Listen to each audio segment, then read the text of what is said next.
guys, it's Brooke from the Vintage Gardener. Welcome back to my channel. I'm on my lunch break. I'm trying to get myself more organized with the seed starting. And so I work from home still with COVID, which is kind of nice sometimes.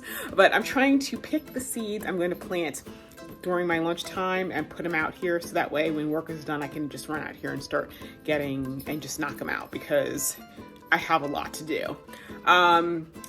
And so I'm making headway, but I need to make more. And yes, I still have my Christmas tree up.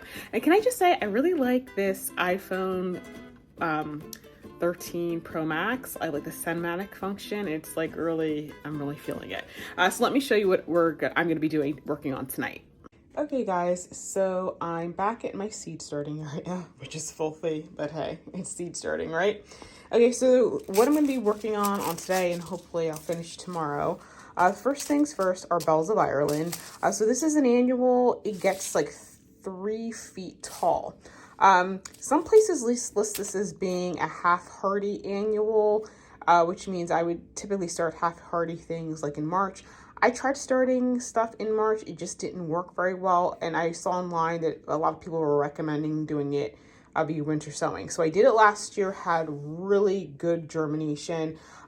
Bells of Ireland is one of those things. It doesn't have a great germination rate. I think one time when I bought it from, was it Johnny Seeds? I think it was like, it has like a 57% germination rate. So it's one of those things, whatever you need, plant double. So definitely overseed the cups. It's easy to separate. So I'll be putting like, I don't know, 5 or 6 in a cup. And the thing is, these are from last year, so I may need more than that. The other thing to know about Bells of Ireland is that this is one of the cool flowers from Lisa Mason-Ziller's book. So if you do like maybe a late planting in summer and get some to germinate, or if you have a spot where you know, in ground, sprinkle them in ground, let them germinate. If you cover them for the winter with like frost cloth, they can survive the winter, and they'll put down roots over the winter and then come up bigger than ever. So that's a nice one. And then let's see, I have 2 different types of yarrow. Okay, so one is Flowerburst Lilac and Flowerburst Red. I grew some of the Flowerburst Red. It's in the red section. I'm going to do a few more. And I think I tried some lilac. I can't remember if I actually planted it though.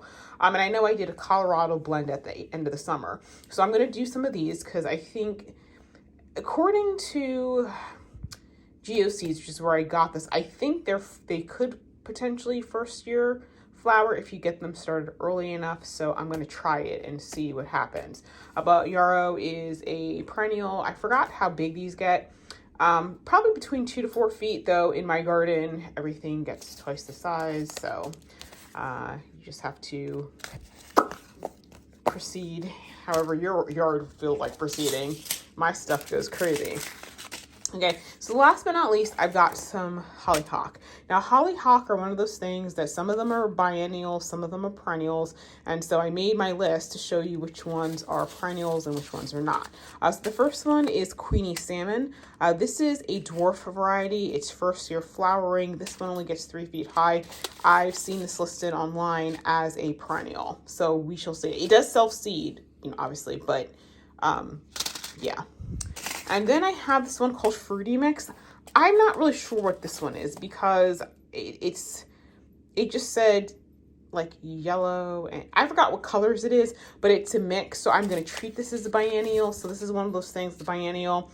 If you want constant blooms, you have to plant it, start some every year.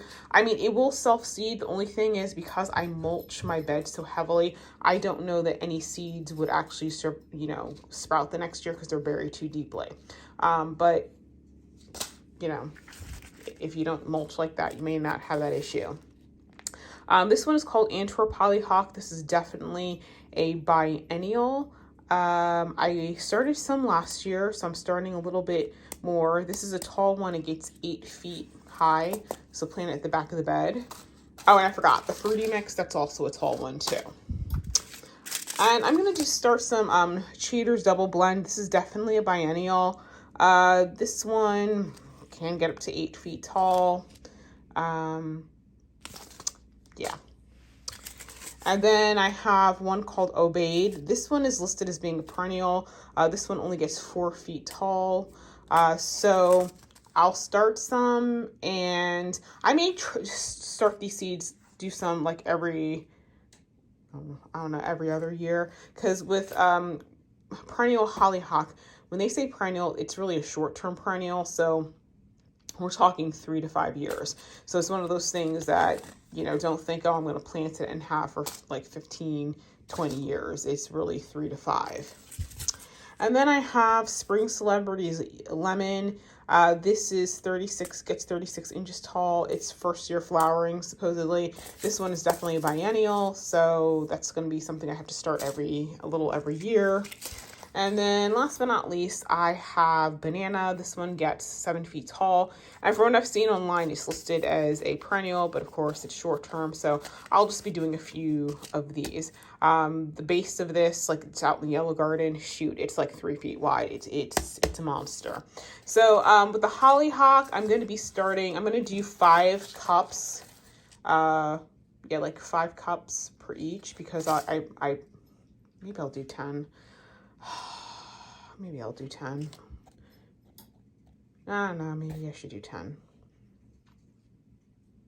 I'm trying to remember what the germination rate on them was. Yeah, no, I think I'll do 5, and I'll just, you know, because like, you know me, I don't thin anything, so I can separate it out, because I think I did separate some of them out last year. So I'll do 5 cups of each for those. For the Bells of Ireland, I'm going to try to do like 20 or as many green cups as I have.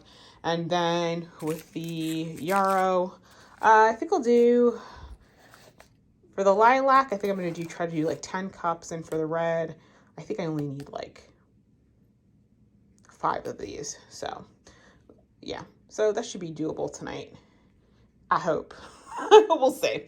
So anyway, guys, I'll come back later this evening when I start, and I'll show you how much I got accomplished. Okay, guys, so I'm getting ready to start on the winter sowing, and look what I found. This was underneath something out in the foyer area of my study. Oh, they're starting to sprout. I'm going to put them in here. I'm just gonna set them outside, and we'll see what happens. I can't believe I forgot about all these bulbs. I do vaguely remember putting them there, and then I had to move, clean out my office at work because they were doing some construction, and I put some stuff on top of them, and I just totally forgot about it. So, and let's see, where's the pooch?